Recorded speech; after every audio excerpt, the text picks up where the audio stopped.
Okay, nothing else to add there, but I'll take it from here with the foods for a little bit. Sweet. So when it comes to foods for the gut health, this might come as a surprise, but grass-fed butter is great for it. We always talk about essential fatty acids, things like that.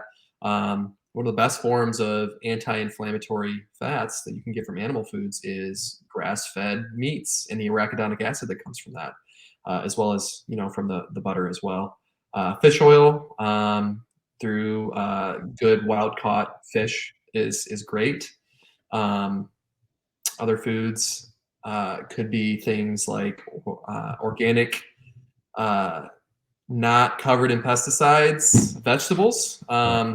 So one thing that I want to add there is, so a lot of people they will recommend that you need to have like a big wide diversity of different vegetables. That way your microbiome can have all these things it can eat and it can really grow well.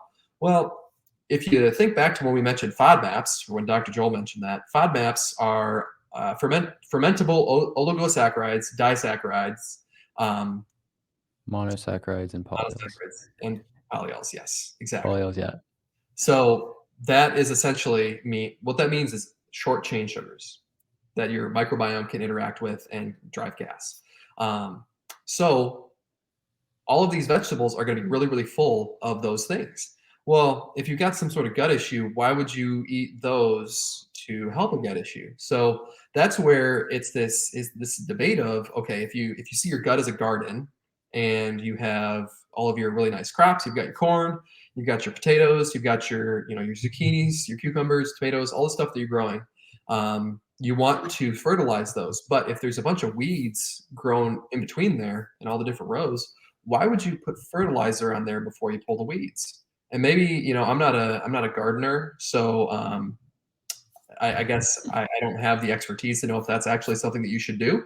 But the analogy that I've learned from some other people is that if you're trying to heal the gut, you need to pull the weeds first because we don't want to put anything on there that could make the weeds even worse.